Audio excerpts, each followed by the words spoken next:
तो चलिए class, welcome back to कुटे कॉमर्स कोचिंग क्लासेस। आपका इस क्लास में मोस्ट वेलकम है। और आज हमारी क्लास के इस चैप्टर के आखिरी अध्याय की ओर बढ़ रहे हैं, जिस अध्याय का नाम है बेटा कैपिटल स्ट्रक्चर। बराबर है। तो सबसे पहले हमको ये समझना जरूरी है बेटा कि कैपिटल स्ट्रक्चर होता क्या है। बराबर है। स्ट्रक्चर इट मीन्स कि ढांचा क्या रहता है बेटा, कोई भी चीज का एक ढांचा। बराबर है।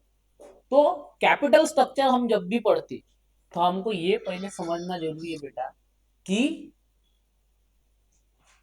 कैपिटल स्ट्रक्चर होता क्या है। तो जैसे अगर इन जनरल लैंग्वेज में हम समझने की कोशिश करें बेटा, तो जैसे कि हम फॉर एग्जांपल हमारा घर बनवाना चाहते हैं, एक बिल्डिंग कंस्ट्रक्शन करना चाहते हैं। बराबर है। तो उसको कंस्ट्रक्शन करना चाहते हैं, तो इसी का ही मतलब हम क्या करना चाहते हैं, स्ट्रक्चर बनाना चाहते हैं। बराबर है। जैसा हमको चाहिए वैसा हम स्ट्रक्चर खड़ा करना चाहते हैं। बराबर है। जो हमारे सुख सुविधा को जो भी सेटिस्फाइड करता होगा ऐसा स्ट्रक्चर हम खड़ा करना चाहते हैं। बराबर है कि नहीं। तो ये सब चीजों को लेके हम किसके पास जाते बेटा, हम इस सब चीजों के लिए किसके पास जाते हैं, इंजीनियर के पास जाते हैं कि हमको सर घर बनाना है। आर्किटेक्चर के पास जाते, बराबर है कि नहीं। उसको क्या बोलते हैं सर, डिजाइन, डिजाइन बना के दो। तो डिजाइन जब भी आप बना रहे इसका मतलब आप क्या बना रहे, स्ट्रक्चर बना रहे। बराबर है। अब बिल्डिंग में आप आपके घर के अंदर आप क्या क्या मांगोगे उसको कि सर देखो, दो मास्टर बेडरूम होना हमको, एक हॉल होना, एक किचन होना। बराबर है। जो जो चाहिए आपको वो आप बताओगे और आप एरिया बताओगे अपना। बराबर है। कि हमारे पास इतनी इतनी स्क्वायर फुट लैंड है, उसके ऊपर हमको कंस्ट्रक्ट करना है। तो ये सब आपकी बातें सुन के वो बेटा एक स्ट्रक्चर खड़ा कर देगा। बराबर है। मतलब एक क्या बनाएंगे, डिजाइन बनाएंगे। बराबर है। उस डिजाइन के अकॉर्डिंग आप क्या करोगे, घर बनाएंगे। बराबर है। तो वैसे ही कैपिटल स्ट्रक्चर अपने बिजनेस के अंदर। बराबर है। अब कैपिटल स्ट्रक्चर में क्या क्या आता है, बराबर है, ये भी बात है, ये भी सीखना है हमको आगे। तो एक वन बाय वन चलो पढ़ते हैं अपन क्या बोलता है। A company can raise its capital from different sources, own capital, borrowed capital, or both. The own capital consists the equity share capital, preference share capital, reserve and surplus. On other hand, borrowed source debenture loan, combination of the different sources are used in a capital structure. It is nothing but security mix. तो वो क्या बोल रहा है बेटा, देखो कि आप या तो खुद का capital it means own capital, या तो बोरोड कैपिटल इट मींस जो बाहर का कैपिटल। बराबर है। मतलब अंदर का कैपिटल कौन सा बोल सकते बेटा अपन, इक्विटी कैपिटल, प्रीफरेंस कैपिटल। बराबर है। और क्या बताया, रिजर्व एंड सरप्लस।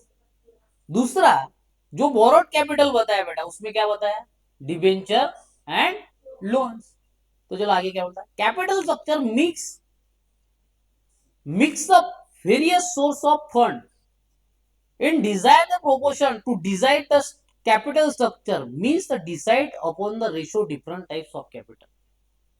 तो आप अपना कैपिटल स्ट्रक्चर बनाते हुए आपको कौन से कैपिटल से जो बेनिफिट होगा वो हम यूज करेंगे। बराबर है।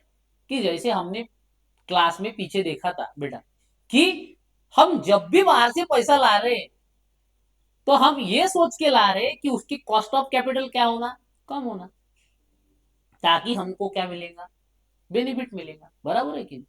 तो हम यहाँ पे ये पढ़ रहे बेटा कि हम ऐसा कैपिटल यूज करें जिसका कॉम्बिनेशन डेप्थ और इक्विटी का क्या हो, बराबर हो, जिससे आपको बेनिफिट मिले। हमने ये भी देखा था कि इक्विटी ज्यादा होने से क्या होता और डेप्थ ज्यादा होने से क्या होता, बराबर है कि नहीं। तो हर चीज क्या होना चाहिए बेटा, आइडियल होना जरूरी है। क्या होना जरूरी है, आइडियल। तो हम इसको सीखते, देखो ऐसे यहाँ पे फॉर एग्जाम्पल कि यहाँ पे पढ़ते हुए हम यही देखते बेटा कि जैसे देखो डेप्थ और इक्विटी का जब भी आप कॉम्बिनेशन कर रहे, इट मीन्स आप ये देख रहे कि हमने जितना पैसा लगाया उसके अगेंस्ट आपने बाहर से कितना पैसा लगाया। सही भी तो बात है। फॉर एग्जाम्पल आप इक्विटी शेयर होल्डर हो, आप प्रेफरेंस शेयर होल्डर हो, इसका मतलब आप क्या लोग हो, अंदर के लोग हो, बराबर है। आप क्या हो, मेंबर हो, मतलब आपने अपना खुद का पैसा कंपनी के अंदर लगाया। अब जब भी आप बाहर से पैसा लोगे बेटा, तो इसी का मतलब क्या हो गया, आपने बोरोड लोन लिया, बाहर से पैसा लिया, आपने डिवेंचर इशू किए। सही बात है कि नहीं। मतलब इसी का मतलब ये हुआ बेटा कि आपने जो पैसा लगाया बिजनेस के अंदर उसके अगेंस्ट आपने बाहर से कितना पैसा लिया। क्या आप सही कॉम्बिनेशन लेके चल रहे, आपने जो पैसा लगाया उसके अगेंस्ट आपको लोगों ने कितना पैसा दिया। सही भी बात है। तो इस स्ट्रक्चर में बेटा जो आइडियल रेशो होता है, जो कि आपके बुक्स में दिया नहीं है, तो इस स्ट्रक्चर में बेटा जब भी आइडियल रेशो होता है वो क्या होता है, हेलो, वो क्या होता है 2:1। अब आइडियल रेशो मीन्स देखो यहाँ पे कि टोटल डेप, टोटल टोटल बेटा डेप, आपके पास टोटल डेप डिवाइडेड बाय आपका खुद का पैसा, मतलब इक्विटी, क्या इक्विटी। तो ये बोलता बेटा 2:1 होना जरूरी है, इसको हम आइडियल मानते हैं, बराबर है। इट मीन्स क्या हुआ, देखो ध्यान दो यहाँ पे, समझने लायक चीज है कि इट मीन्स कि आपने अगर बाहर से 40,000 रुपए लाए बेटा, तो आपकी इक्विटी खुद का पैसा कितना लगा है, 20,000। करेक्ट। कि आपने अपने बिजनेस के अंदर 20,000 रुपए लगाए, तो आपने बाहर से 40,000 रुपए लाए। इट मीन्स आपके 1 रुपए के अगेंस्ट आपको 2 रुपए बाहर से मिला, बराबर है। अब यही रेशो अगर मैं 3:1 कर दूं बेटा, तो इसी को हम आइडियल नहीं मानते। क्यों, क्योंकि आपके 2 रुपए, आपका 1 रुपया तो बाहर से 3 रुपए लाया आपने, ये कहीं ना कहीं जस्टिफाइड नहीं होता। अगर आपको आगे वाला देने वाला भी ये आपका रेशो देखेगा, तो उसको समझ में आएगा कि खुद 1 रुपया लगा रहा, मेरे को 3 रुपए बोल रहा। समझ में आ रहा। तो इसीलिए कैपिटल स्ट्रक्चर और डेट इक्विटी रेशो का जो भी कॉम्बिनेशन है बेटा, वो क्या होना चाहिए, आइडियल होना चाहिए। उसी को हम स्टैंडर्ड सेंस में ये बोलते हैं कि डेप्थ इक्विटी का रेशो कभी भी 2:1, जो कि आइडियल है। कि आप 1 रुपया लगाओ तो बाहर से 2 रुपए लो, आप 1 रुपए लगा के बाहर से 3 रुपए 4 रुपए ले रहे, इसका मतलब आप डेप्थ ज्यादा ले रहे,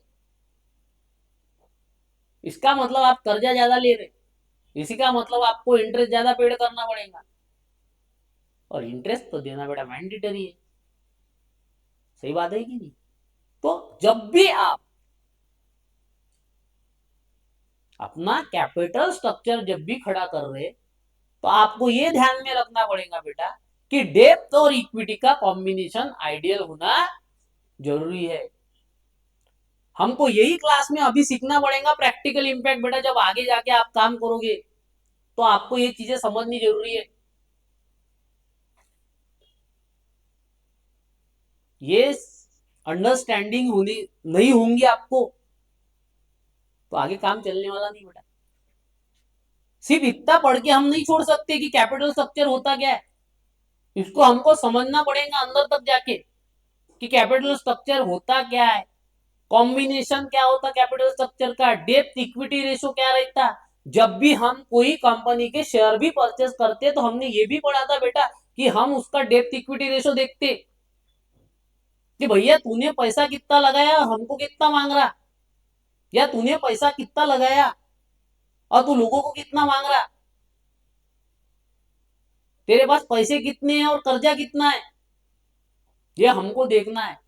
और एज अ इन्वेस्टर हम ये सब चीजें देखते बेटा, तभी जाके कोई कंपनी में हम क्या करते, इन्वेस्ट करते।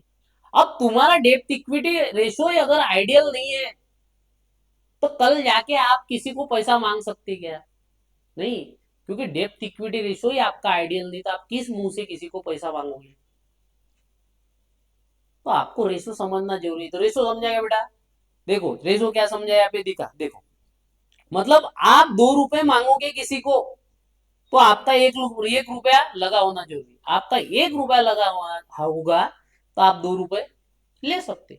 सही बात है कि नहीं। चलो आगे क्या बोलता देखो, यहाँ पे डेफिनेशन दी है बेटा, पढ़ो। The long term source of fund employed in business enterprise, यहाँ पे जॉन करके है, इनकी डेफिनेशन पढ़ो। A firm capital structure is the relation between depth and equity securities that makes up the firm financing of its assets. बोलते जो भी आप डेप्थ इक्विटी का रेशो, जिससे आप क्या कर रहे, कॉम्बिनेशन ऑफ डेप्थ इक्विटी का कर रहे, उससे आप क्या कर रहे, फिनेंसिंग ऑफ असेट, आपको फिनेंस कर रहे, असेट बढ़ा रहे। अरे आप क्या करने वाले हो, बाहर से पैसा लेके खेल रहे गया, नहीं, आपको तो असेट ही लेना है कंपनी के लिए। कंपनी के असेट बढ़ेंगी तभी आपका बिजनेस बढ़ेगा, आपके अंदर मशीनरी आएंगी मतलब असेट बूम हो रही, आपके अंदर लैंड आएंगी मतलब असेट बढ़ रही, लैंड आएंगी मशीनरी लगेंगी तभी बिजनेस बढ़ेगा, बराबर है कि नहीं। तो आपका डेप्थ इक्विटी का रेशो क्या होना चाहिए, कॉम्बिनेशन क्या होना चाहिए, आइडियल होना चाहिए। आइडियली होने का ही मतलब आपको ये बताना पड़ेगा कि आइडियल का ही मतलब ये होता है सर कि उसको 2:1 बोलेंगे, हम क्या बोलेंगे कि आपको कभी भी कहीं भी ये बात अगर दिमाग में आई कि कैपिटल स्ट्रक्चर जो भी रहेगा कंपनी के अंदर वो क्या रहना चाहिए बेटा, आइडियल रहना चाहिए। और आइडियल का भी मतलब क्या होता, 2:, समझ में आ रहा है बेटा, समझ में आ गया। चलो देखो ख्याल नीचे क्या बोलता, this capital structure is a compose of own fund and borrowed fund. Capital structure ही वही है बोलते बेटा कि आपका फंड खुद का ओन फंड और बाहर से लिया हुआ फंड, बराबर है कि own fund includes share capital, free reserve, surplus, where the borrowed fund represent debentures, bank, long-term loan provided by financial distribution। देखो यहाँ थोड़ा सा अटेंशन दो, देखो क्या बोलता, own fund include the share capital, free reserve and surplus. और आपको ये भी पता है बेटा कि आपका जो फंड है या तो वो इक्विटी तो शेयर है ही, सही भी बात है, और आपका क्या है बेटा जो रिजर्व रहता, कौन सा रिजर्व, फ्री, अरे हो कि नहीं, फ्री रिजर्व एंड सरप्लस। अब सरप्लस की बात करते बेटा हम, सरप्लस की बात जब भी करते हैं हम, तो क्या ये मैं बोल सकता हूं इसमें हमारे शेयर का प्रीमियम भी जुड़ा है, होगी नहीं, प्रीमियम जुड़ा है ये बोल सकता हूं मैं। तो प्रीमियम कैसा बेटा, देखो कि हमारे शेयर की वैल्यू क्या है बेटा, फेस वैल्यू कितनी रहती रही है, 10 रुपए, कितनी रहती, 10, बात सही है कि नहीं, 10 रुपए रहती। अगर आपने बोला 10 रुपए का शेयर जो है मैं 50% प्रीमियम पे इशू करना चाहता हूं, इट मीन आपके शेयर की वैल्यू कितनी हो गई, 15 रुपए। अरे होगी नहीं कि मैं, मेरा जो शेयर है बेटा, मेरा जो शेयर है 10 रुपए का है, बराबर है, उसको 50% प्रीमियम पे देना चाहता हूं, इट मीन 5 रुपए मेरे को ज्यादा होना, तो आप मेरे को 15 रुपए देना पड़ेगा। तो इस मीन्स कि आपके इक्विटी शेयर के अंदर तो 10 रुपए गए ना बेटा, पर जो 5 रुपए बढ़ा है वो तो प्रीमियम है, तो वो कहा जाएगा बेटा रिजर्व एंड सरप्लस, बराबर है। मतलब आपके शेयर के ऊपर जो प्रीमियम मिला है वो कहाँ पे जाएगा, रिजर्व एंड सरप्लस में, बराबर है। तो वो भी क्या हो गया, आपका फंड हो गया, बराबर है। और बोरोड कैपिटल में क्या आ गया बेटा, डिबेंचर, लोन्स, बराबर है। देखो वहां लिखा है, देखो borrowed fund, own fund is include share capital, free reserve and surplus, where the borrowed fund represent debentures, bank loans and long term loans provided by financial institution. देखो आपको याद है यार, नीचे पढ़ो, एडिशनल इंफॉर्मेशन में एक बार पढ़ो आप, क्या बोला तो, principle of capital structure, two basic principles are observed while taking decision about the capital structure. बोलते दो प्रिंसिपल ऑब्जर्व हुए जब डिसीजन लिया गया कैपिटल स्ट्रक्चर के ऊपर। तो सबसे पहला क्या है बेटा, देखो पढ़ो, the ratio of depth equity ratio should always be get to the degree of stability earning. मतलब कोई बात जो हमने डिस्कस किया कि जो रेशियो हमारा क्या रहना चाहिए बेटा, आइडियल रहना चाहिए, बराबर है। देखो आगे क्या बोलता हूं, the capital structure must be balance with adequate equity cushion to absorb the shock of the business cycle and offer flexibility. तो ये जो तुम्हारा कैपिटल स्ट्रक्चर है बोलते, वो ऐसा शील्ड होना, बोलते क्वेश्चन ऐसा शील्ड होना उसके ऊपर, बराबर है, कि जो भी आपके धक्के लगेंगे आपके कंपनी के, वो शॉक क्या एब्जॉर्ब करने वाली होना। मतलब आपका कैपिटल स्ट्रक्चर ही ऐसा होना कि आपके कंपनी को जो भी शॉक लगेंगे आगे वाले सालों में वो एब्जॉर्ब करने वाले होना। क्वेश्चन का मतलब जो शील्ड है, समझ रहे, तो वो शील्ड ही इतना मजबूत होना चाहिए कि जो भी आपको शॉक लगेंगे वो क्या होना चाहिए बेटा, एब्जॉर्ब होना चाहिए। समझ में आए दोनों पॉइंट, हेलो समझ में आए। चलो next, component of capital structure. चलो वन बाय वन अपन कंपोनेंट पढ़ते। तो कंपोनेंट पढ़ने से पहले ये बताना चाहता हूं बेटा, जो भी कंपोनेंट्स आपको इस चैप्टर में दिए उसके ऊपर 12th क्लास में सिंगल हर इस पे चैप्टर, बराबर है, तो हम उसको डिटेल में वहां पढ़ेंगे, पर अभी ये कंपोनेंट हम शॉर्ट में देख लेते। चलो क्या बोल रहा, there are 4 basic component of capital structure, they are as follows, बराबर है। 4 कंपोनेंट है बोलते, equity share capital, preference share capital, retain earning and borrowed. अब इक्विटी शेयर क्या होता है वो देख लेते। It is the basic source of financing activities of business. Equity share are share which get dividend and repayment of the capital after the paid. To preference share, they own the company. They bear the ultimate risk associated with the ownership. They carry dividend fluctuating rate depending upon the profit. Equity share वही होते हैं जो basic source of finance है सबसे पहले, बराबर है। अब आपको प्रॉफिट भी कभी मिलेगा, डिविडेंड जो आपको मिलता है वो तब मिलेगा जब प्रेफरेंस शेयर होल्डर को क्या मिलेगा, डिविडेंड मिलेगा। उसके बाद आपको क्या मिलेगा बेटा, डिविडेंड मिलेगा। और अल्टीमेटली रिस्क जो बेयर करेंगे आप ही करोगे, बराबर है, क्योंकि आप क्या हो रियल ऑनर कंपनी के, तो रिस्क भी आपको क्या करना है बेटा, बियर करना है। कंपनी में जो भी रिस्क आएंगे तो आपको बियर करनी पड़ेगी, बराबर है। तो हम यहाँ पे सिंपल में वे में समझ रहे बेटा, क्योंकि इसके ऊपर डेप्थ में हर एक यूनिट है, बराबर है। तो चलो next, preference share, preference share capital, preference share capital, preference share carry the preference share right to as a payment of dividend, बराबर है।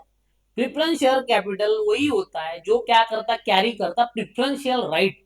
तो प्रिफरेंशियल राइट किस बारे में बोल रहा बेटा, कि डिविडेंड, कि जब भी डिविडेंड की बात आएंगी तो सबसे पहले डिविडेंड किसको मिलेगा, प्रिफरेंस शेयर, उसके बाद इक्विटी को। समझ में आया, इसीलिए उसको प्रिफरेंस शेयर बोले जाते हैं। देखो, priority over the equity, equity की पहली प्रायोरिटी किसको बेटा, preference share for a return of capital when the company it's liquidated this share are carry dividend at a fix rate.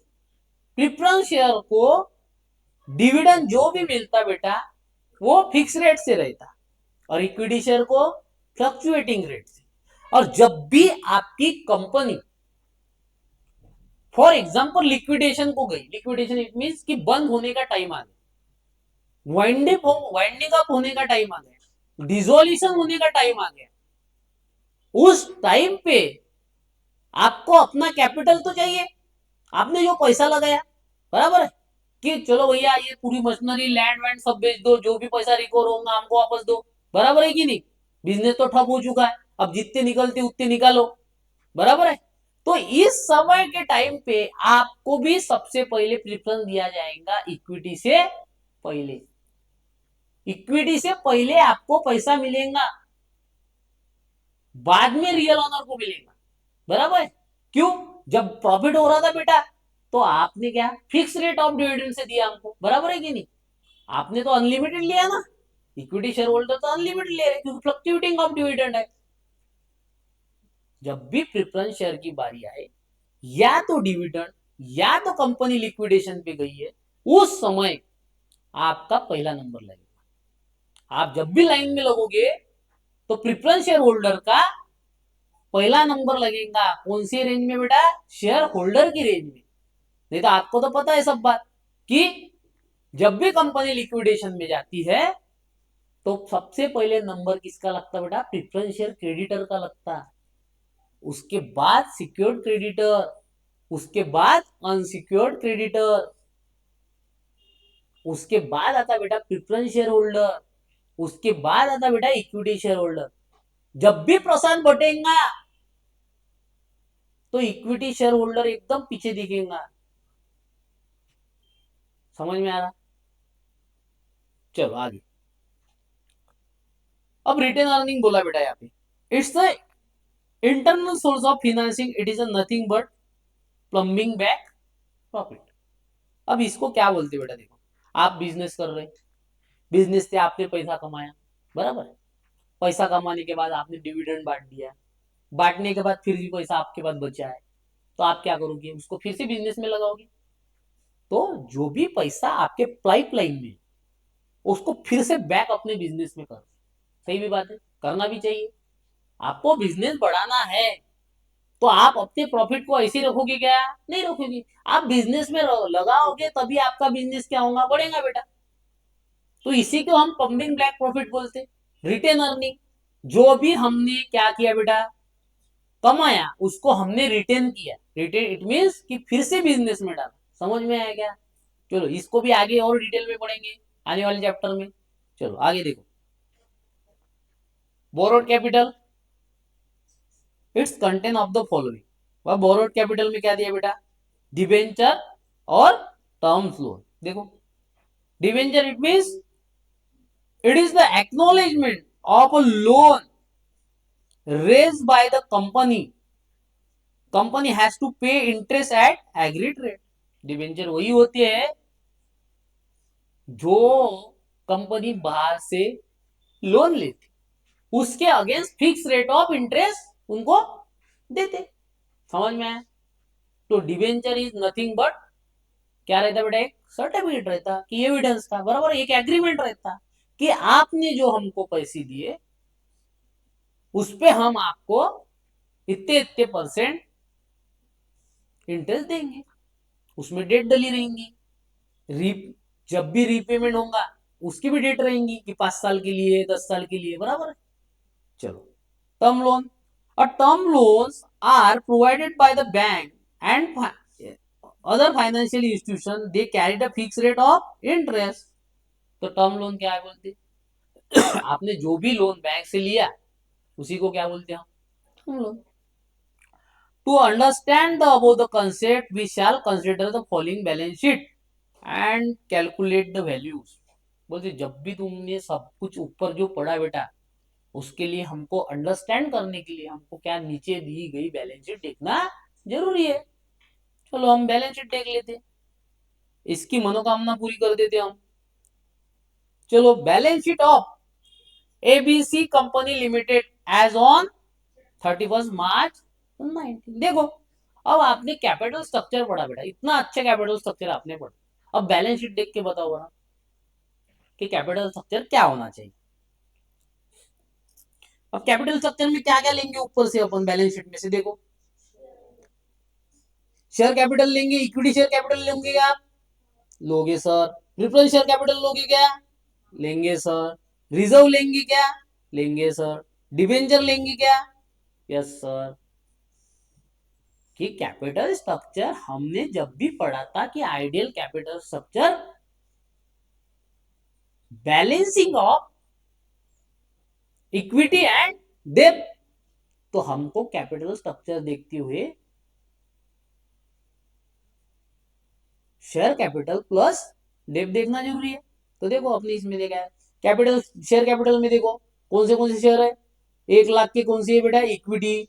5 lakh के कौन से, प्रिफरेंस। रिजर्व सरप्लस लेंगे क्या हम, लेंगे सर, हमने पहले ही देख चुका है। आगे देखो अब लाइबिलिटीज के अंदर, चलो डिबेंचर हमारी लाइबिलिटीज है क्या, है, पर हमारा कैपिटल स्ट्रक्चर में आएगा क्या डिबेंचर, आएगा सर। देखो कितना है, कितना है, 1 लाख रुपीज। सही बात है, देखो कैलकुलेट करो कितना आ रहा था। कैपिटल स्ट्रक्चर कितने रुपीज आ रहा, देखो देखो पहले लेना पड़ेगा आपको 1 लाख रुपीज, फिर 5 लाख रुपीज, फिर 50,000, बराबर है। और फिर कितना आ रहा, 1 लाख, कितना आ रहा, 7,50,000। तो समझ में आ गया कैपिटल स्ट्रक्चर, कैपिटल स्ट्रक्चर में क्या क्या आता है ये समझ में आया। अरे होगी नहीं, कैपिटल स्ट्रक्चर क्या होता है, अपना पैसा और बाहर का पैसा, आइडियल रेशियो समझ में आया। बैलेंसिंग में आप इक्विटी डेप्थ समझ में आया आपको। तो देखो अब यहाँ पे लास्ट में दे दिया बेटा, वो भी पढ़ लो, ठीक है। हम डिफरेंस पढ़ लेते, ठीक है। तो डिफरेंस पढ़ने के बाद हमको थोड़ा जो हमने फिक्स कैपिटल और वर्किंग कैपिटल देखा था बेटा, वो भी क्लियर हो जाएगा हमको, चलो। तो मीनिंग में देखो क्या बोलते, डिफरेंस में क्या बोल, fix capital refer to any kind of the physical asset. Fix asset बोलते कि फिक्स असेट वही होती है सर जो फिजिकल असेट दिखती है हमको, लैंड दिखती, बिल्डिंग दिखती, मशीनरी दिखती, फर्नीचर दिखता, बराबर है। ये क्या हो गई sir, fix asset. Working capital क्या था, working capital refers to the sum of the current asset. असी जो करंट असेट है आपके पास, स्टॉक हो गया, रॉ मटेरियल हो गया, बराबर है, ये क्या है, वर्किंग कैपिटल, बराबर है। Nature, stay in the business almost permanently. बोलते सर जो फिक्स असेट जो रहती सर, वो क्या रहती, परमानेंटली रहती है, ऑलमोस्ट परमानेंटली। इसलिए ऑलमोस्ट बोला बोलता है बेटा कि मशीनरी हम रिप्लेस कर सकते हैं, फर्नीचर हम रिप्लेस कर सकते, लैंड रिप्लेस करते क्या हम नहीं करते, मोस्टली नहीं होता, इसलिए उसने क्या बोला, almost permanently. Working capital is circulating capital, it keep changing, yes. Working capital तो सर चेंज होता है। वर्किंग कैपिटल तो इस पे डिपेंड करेगा बेटा हर बार कि आप प्रोडक्शन कितना करना चाहते, आपके मार्केट में आपके प्रोडक्ट की डिमांड कितनी है, आपकी डिमांड जितनी है उतना प्रोडक्शन बनाओगे। अगर उतना ही प्रोडक्शन बना रहे तो उसके अकॉर्डिंग आप रॉ मटेरियल बुलाएंगे, तो उतना ही रॉ मटेरियल बुलाओगे तो उतना ही पैसा लगेगा आपको जितनी रिक्वायरमेंट है। अगर आप प्रोडक्शन ज्यादा करना चाहते हो तो आपको रॉ मटेरियल ज्यादा लगेगा, इसी का मतलब आपको वर्किंग कैपिटल ज्यादा लगेगा। समझ में आ रहा क्या, चलो पर्पज, पर्पज क्या है, it is invested in fix asset such as land and building and equipment. समझ में आया, देखो working capital is invested in short term asset such as account receivable and inventory. Inventory का मतलब क्या होता है बेटा, इन्वेंटरी का मतलब होता है स्टॉक, आपके पास जो भी स्टॉक पड़ा है उसी को क्या बोलते हैं हम, इन्वेंटरी। और अकाउंट रिसीवेबल क्या हो गया कि जैसे आपने सेल्स किया होगा तो सेल्स के अगेंस्ट पैसे आए होंगे हमको, अगर कोई बेच रहे हम चीज तो उसको पैसे आएंगे, तो इट मीन क्या हुआ, अकाउंट में रिसीव हुए। समझ में आया? चलो आगे। Source fix capital funding can come from selling a share, debenture, bond, long term loan. बोलते सोर्स क्या है बेटा कि आप शेयर शेयर इशू कर रहे, तो शेयर इसीलिए इशू कर रहे हैं ना बेटा कि आपको असेट लेनी है कंपनी के लिए, आपको पैसा लोगों से पास से इसलिए ले रहे हैं बेटा कि आपको कंपनी के लिए क्या करना है, लैंड खरीदना है, मशीनरी खरीदना है, बराबर है, इसीलिए तो पैसा ले रहे हैं ना। और उधर देखो क्या बोलता है, working capital can be funded with the short term loan, deposit and trade credit. Working capital क्या है? डेली टू डेली लगने वाले एक्सपेंसेस, या तो शॉर्ट टर्म लोन लिया आपने किसी से बिजनेस चलाने के लिए, बराबर है। ऑब्जेक्टिव ऑफ इन्वेस्टर का ऑब्जेक्टिव क्या रहता? Investor invest money in fix capital hoping to the make the future profit. Investor बड़ा सोचता है फिक्स कैपिटल को लेके, सही भी तो बात है कि जो भी अगर मैं कोई बिजनेस में या तो कोई लैंड ला रहा हूँ, या तो कोई मशीनरी ला रहा हूँ, बराबर, या तो कोई फर्नीचर ला रहा हूँ, तो हमने पहले भी देखा भैया कि जो भी हम फिक्स असेट हमारे बिजनेस में लाते बेटा, वो वन टाइम इन्वेस्टमेंट होते हुए भी नंबर ऑफ ईयर का क्या है बेनिफिट है। एक ही साल में बेनिफिट देता क्या हमको मशीनरी, तो हर साल डिप्रिशिएट होती जाती, तो हर साल हमको क्या मिलता, उसका बेनिफिट मिलता, बराबर है कि नहीं? इधर देखो, इन investor invest money in working capital for getting the immediate return. Investor इसीलिए यूज जैसा हम फॉर एग्जांपल इन्वेस्टर के रिकॉर्डिंग मतलब हम अपने अकॉर्डिंग देखते हैं कि हम एज ए इन्वेस्टर मतलब हम हमारी कंपनी में जो भी पैसा लगा रहे एज अ वर्किंग कैपिटल, तो हम ये बोल रहे हैं ना बेटा कि आज रॉ मटेरियल ला रहा, कल प्रोडक्शन होगा, पैसे परसों पैसे आएंगे, सही भी तो बात है कि हम वर्किंग कैपिटल तभी लगा रहे हैं कि आज रॉ मटेरियल ला रहे हैं, कल प्रोडक्शन करेंगे, परसों सेल करेंगे, पैसे आएंगे। कितना शॉर्ट है, सही भी तो बात है। मतलब आज रॉ मटेरियल लाया, प्रोडक्शन किया, फट से सेल किया, पैसे आए, वर्किंग कैपिटल फिर से बिजनेस में यूज, जो पैसा आया फिर से लगाया, फिर से सेल किया, फिर से पैसा आया, फिर से सेल किया, फिर से पैसा आया, समझ में आया? चलो last, risk investment in the fix capital implies the more risk, investment in working capital less risk, सही भी बात है। आप इतना बड़ा इन्वेस्टमेंट, हेवी इन्वेस्टमेंट कर रहे फिक्स असेट में, तो रिस्क भी तो बड़ी है। और छोटा मोटा इन्वेस्टमेंट कर रहे वर्किंग कैपिटल में डेली के खर्चे करने के लिए, तो रिस्क क्या है, कम है। समझ में आया? तो यहाँ पे आपका चैप्टर नंबर फर्स्ट जो कि कंप्लीट होता है बेटा। हम आने वाले लेक्चर में हमारा चैप्टर नंबर 2, इसका नाम क्या है बेटा, सोर्स ऑफ कॉर्पोरेट फिनांस। यहाँ पे हम डिटेल में पढ़ेंगे बेटा सोर्स ऑफ कॉर्पोरेट फिनांस। तो चलिए